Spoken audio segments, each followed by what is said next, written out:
네, 이번에는 비정한 아버지 얘기를 다뤄보려고 합니다. 정신질환이 있는 어린 아들을 필리핀 보육시설에 맡기고 수년 동안 내버려둔 부부가 재판에 넘겨졌습니다. 그런데 이게 경제적인 이유도 아니고 아버지가 이 아이를 그냥 정신지체를 가지고 있다는 이유로 갖다가 버린 거죠. 정신지체라고 볼 수도 없는 거 이게 조현병이면 정신지체라고 볼 수도 없고 예. 이게 치료가 가능하거든요. 저도 이 사건을 이해를 못 하겠는 게 네. 본인이 의료인이시고 그러게요. 40대 한의사고요. 한의사시고 예. 그러면 어떤 시설 잘 된 시설에 그 치료를 맡기면 되는 거를 네. 이렇게 무리한 건 지금 정황을 보면 2014년 11월에 필리핀에 이 아이를 데리고 출국해 갖고 예. 거기에 있는 선교사가 운영하는 보육시설에 맡긴 다음에 본인의 소개를 일용직 노동자라고 얘기하고 이 아이는 말하자면 코피노, 말하자면 네. 이제 그 필리핀 한국 남자 사이에 있는 혼혈 아이. 혼혈이라고 네. 소개하고 신분을 속인 다음에 그 아내가 도망갔기 때문에 키울 수가 없다. 예. 그 다시 그냥 왔다는 겁니다. 그러니까 쉽게 말하면 버린 거죠. 그러게요. 왜 이런 행동을 했는지 저는 이해를 못 하겠습니다. 네. 어쨌든 그 버린 다음에 여권도 무효하고 그래서 일종의 찾지 못하게 했다는 상황이 나타난 겁니다. 예. 그러니까 국내도 아니고 국외, 해외까지 나가서 이렇게 여러 가지 신분도 속이고 뭐 서류도 속이고 할 정도로 이렇게까지 해야 되는 이유가 있었을까요?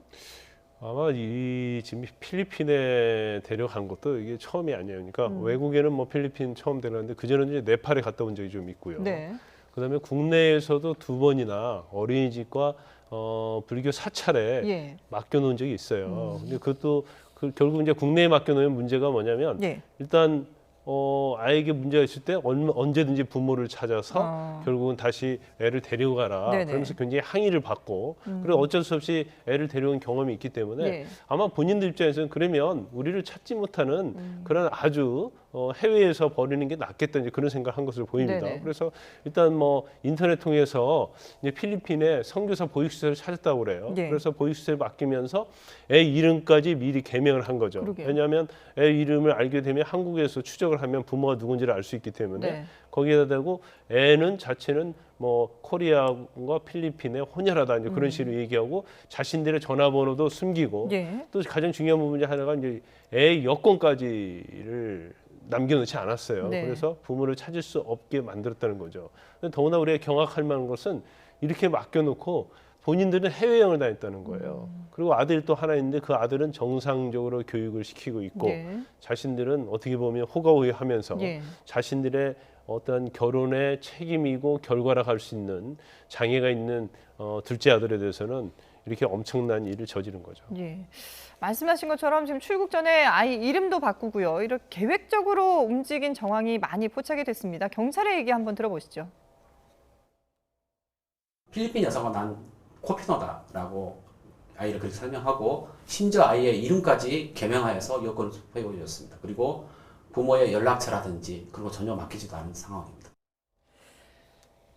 네, 검찰의 얘기 들어보셨는데요. 근데 앞서도 말씀하셨지만 이게 지금 경증입니다. 경증의 자폐 수준인데 이 아이를 4년간 이렇게 필리핀의 고아원을 전전하게 내버려 두면서 아이의 상태가 더 심각해졌다고 해요. 이게 결국은 경증이 중증으로 된 예. 거고요. 사실은 환경적으로도 부모가 떨어져 사니까 여러 가지 정신적 충격도 있었고 그래서 실명까지 왔다고 하고요. 그러게요. 상당히 뭐 여러 가지 틱장애, 정신장애, 지적장애까지 복합적으로 오거든요. 이런 네네. 경우는 한 가지가 오면 계속 다 오거든요.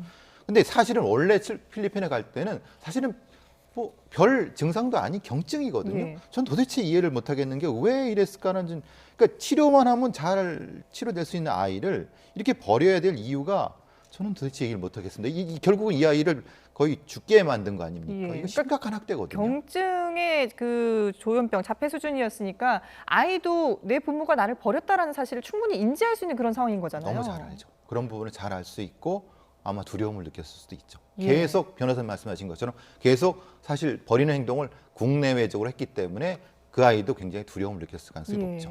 참 아이에게 정말 부모로서 몹쓸 짓을 한 이런 비정한 부모인데, 근데 이런 부모가 4년 동안 연락을 끊었는데 어떻게 이번에 그러면은 찾게 된 건가요? 일단 그 한국 이제 선교사에게 맡겼잖아요. 예. 필리핀에서. 그런데 애가 좀 공격성을 보이면서 사실 그 어떤 정신적인 그런 장애가 있는 경우에 이제 부모보다 더 보호를 잘하고 케어할 수 있는 사람은 없거든요. 네. 그런데 이 아이가 전에도 국내에서도 버려진 상태에 있었고 또 필리핀에 갔는데 굉장히 말도 통하지 않죠. 그렇죠. 환경도 안 좋죠. 그다음 음식도 다르죠.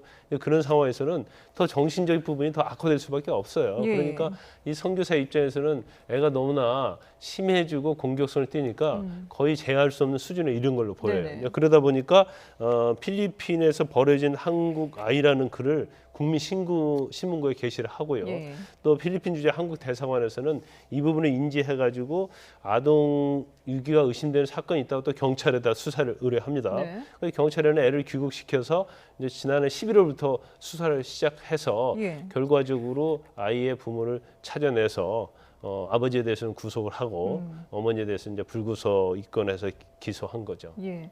근데 지금 보면은 이 부부가 가정 형편이 어려웠던 것도 아닙니다. 그런 걸 보면 주변에 뭐 친인척이라든지 이런 분들이 충분히 좀 인지할 수 있지 않았을까라는 생각도 그런데 드는데요. 아마 뭐 친인척들도 인지할 수도 있는데 이제 네. 적당히 둘러댔겠죠. 지금 뭐 경찰에서 조사를 받으면서도 그런 얘기를 했다고 그래요. 예. 2011년에는 경남에 있는 어린이집에다가 아이를 유기를 했고, 네. 그다음 2012년도에는 이제 충북 사찰에다 유기했는데 지금 2011년 것은 공소시효 때문에 경찰에서 수사를 진행을 못한 것 같고 예. 이제 사찰에 유기된 거에 대해서는 아동 유기와 방임으로 기소가 됐는데 네. 이 부분에 대해서는 그렇게 얘기한다는 거예요.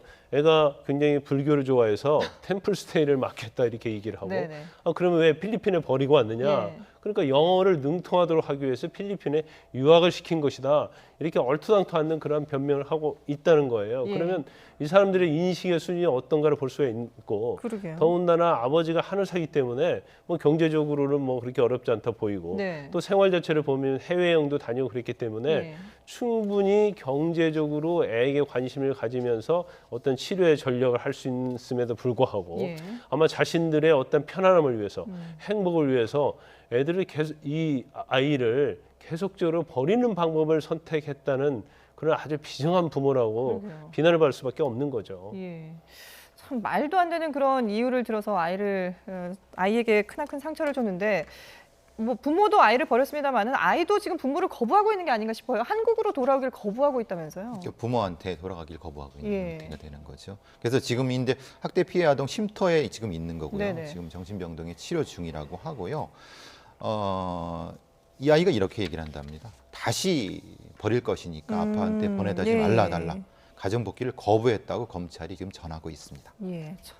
얼마나 아이에게 큰 상처가 됐으면 아이가 부모와 함께 사는 걸 거부할까 이런 생각이 드는데 그럼 이 부모 같은 경우에는 어떤 처벌을 앞으로 받게 되는 건가요? 일단 아동복지법에 보면 예. 아동을 유기하거나 또 유기하는데 방임을 한 경우 이제 그런 경우에 있어서는 5년 이하 징역, 5천만 원 이하의 벌금에 처도돼 있습니다. 그런데 아버지가 구속 기소되어 있기 때문에 네. 제가 볼 때는 이 내용 자체 보면 죄질이 굉장히 불량하죠. 그렇죠. 더군다나 자기가 낳은 자식을 정성스럽게 돌봤으면 네. 또 애의 상태가 호전될 수 있는 거고 예.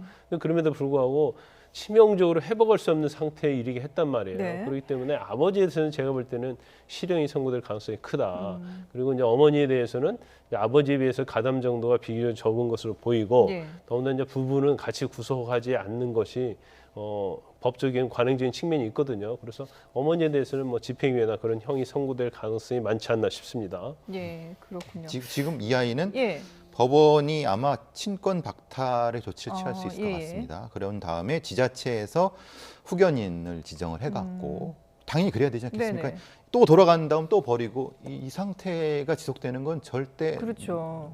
되는 부분이 아닐까? 예. 나중에 되면은 어쨌든 자식이기 때문에 상속권은 존재할 수 있기 때문에 네. 그 부분을 이제 그렇게 좀 성장하는데 그런 조금의 일념이나 양심이라도 부모가 있다고 하면은 예. 그 부분까지는 도와줘야 되지 않을까 싶습니다. 어쨌든 지금 상태로 가면 이렇게 처벌을 받게 되면 친권 제한 혹은 박탈 조치를 법원에서 내릴 가능성이 높습니다. 그런데 예. 이제 가장 좀 걱정이 되는 것은요. 예. 이 아이의 뭐 친권이랄지 상속 그런 게 문제가 되는 게 아니고 네네.